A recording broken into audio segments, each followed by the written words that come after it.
Varghese. I am passport officer of Goa. Passport mobile van is part of our initiative by the Ministry of External Affairs to bring passport services closer to the people. So this is the first camp that we are organizing in Goa. We have brought it to Vasco so that people of Vasco doesn't need to travel all the way to Panaji to have their passport services. So the idea is, if there is a lot of appointments daily from South Goa. South Goa say a lot of people actually travel outside the country. So the average appointment availability is, there is a gap of around 12 days for South Goa. So whenever we have a appointment gap of more than 10 to 12 days, we would bring passport van to those areas so that that gap is reduced. आमचे honourable सीएमान आमदार तुमच्या दारी केला, मागीर health sector तुमच्या दारात मुखार हाडपाचो हांगाच येदो व्हडलो कॅम्प जालो, जंय अरावंड 1.5 ते 2,000 लोकांनी ताचो फायदो घेतलो. आनी आज ही पासपोर्ट वॅन म्हाका दिसता प्रत्येक गोष्ट लोकां कडेन दारा कडेन पावप आनी ताका मॅक्सिमम लोकांक बेनिफीट घेवपाक मेळत. आतां जशें सरान सांगलें की एक 90 वर्साचे ओल्ड बायलेन फर्स्ट अपॉइंटमेंट घेतलो म्हणून. दिस इज द फेसिलिटी वीच म्हणजे गव्हर्मेंट तुमकां दिवपाक पळयता आनी ती बी तुमकां पयस आपयनासतना आपल्या दारान कशी तुमकां मेळूंक शकता. म्हणजे तुमचें जीवन ईज कशें करूंक शकता आमी तुमच्या सगळ्या डेली हातून आमी तुमकां दारा भितर कितल्यो फेसिलिटी हाडून दिल्यो ह्याचेर सरकार भर दिता.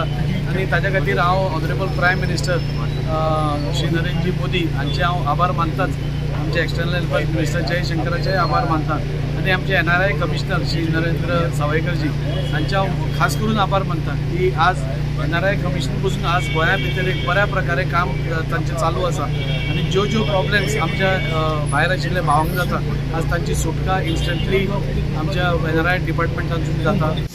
भारतीय जनता पार्टीचो जो गव्हर्मेंट आसा डबल इंजीन सरकार सेंट्रलाक जो प्रायम मिनिस्टर आसा श्री नरेंद्र मोदीजी तशेंच गोंयान आमचो honourable chief minister doctor Pramod Sawant यांच्या दोगांच्या नेतृत्वा खाली जे बारीक लोकांक लागून बारीक समाजाक लागून जे वावर करूंक जाय तो आयज गव्हर्मेंट करता. हेजेंत एक उदाहरण म्हणल्यार जी आयची ही पासपोर्ट सेवा केंद्र म्हणजे कोणें विचार सुद्दां करिनासलो की लोकांचे डोर स्टेपा कडेन म्हणजे पणजे वचनासतना आयज वास्कोन जेंकां कोणाक पासपोर्ट करून तांकां आयज वास्को ती फेसिलिटी मेळटा आनी तेजे लागून म्हाका दिसता हो विचार जो आयज गव्हर्मेंटान सेंट्रल गव्हर्मेंटान करून आनी फर्स्ट टायम आयज गोंया भितर फर्स्ट टायम हो हिस्ट्री जाल्लेली आसा कित्याक फर्स्ट टायम हो आयज ही मोबायल वॅन हांगा येयलेली आसा आनी पासपोर्टाची जी फेसिलिटी आसा ती लोकांक मेळटली असो हो पयली फावट जाता आनी हो वास्कोसून स्टार्ट जाता.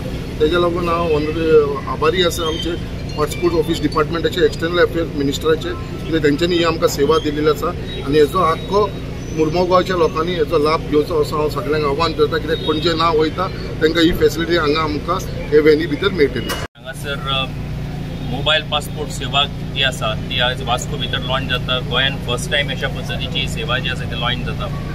त्या निमतान हांगासर आमचे उपस्थित आसात वास्कोचे MLA बाब दाजी साळकर, मुरगांवचे MLA बाब संकल्प आमोणकार, चेअरपर्सन गिरीश बोरकार, बाब दीपक नायक हांगासर आसात. बाकी सगळे अमेय आसा, बाकी सगळे हांगासर यतीन आसा, श्रद्धा आसा, बाकी सगळे कावन्सिलर्स आसात आनी त्याच बरोबर आमचे पासपोर्ट ऑफिसर श्री वर्गीस आसात. त्यांच्या सगळ्यांचे आयच्या दिसा स्वागत करता. ही मिनिस्ट्री ऑफ एक्सटर्नल अफेअर्साचो हो इनिशिएटीव आसा आनी ह्या इनिशिएटिवांतल्यान अशा पद्दतीची पासपोर्टाची मोबायल पासपोर्ट वॅन जी आसा ही आयज फर्स्ट टायम वास्कोन अशा पद्दतीन आयज आयिल्ली आसा. आयज 20 अपॉइंटमेंट्स हांगासर आसात घेतल्याच्यांनी आनी तातूंत सगळ्यान पयली जी अपॉइंटमेंट आसा ती 91 इयर्स ओल्ड लेडी तिणें अपॉइंटमेंट घेतल्या म्हणजे तिका ऑल द वे आयज पणजे वचपाची गरज ना. ती हांगा येवन आपलो पासपोर्टाचे सगळे फॉर्मेलिटीज जे आसा ती हांगा कंप्लीट करपाक शकतली. अशें तुमी पळयता आसत खुबशे जाण जे आसात सिनियर सिटीजन्स आसात ते हांगासर आयिल्ले आसात की जे हातूंतल्यान ह्या सगळ्या पासपोर्टाचो फायदो घेवपाक सोदतात. सो एक आमचे प्रायम मिनिस्टर नरेंद्र मोदी आनी एक्सटर्नल अफेअर्स मिनिस्टर जयशंकर यांचो एक हो इनिशिएटीव की जाका लागून ही पासपोर्टाची फेसिलिटी जी आसा ती गांवांनी पावची.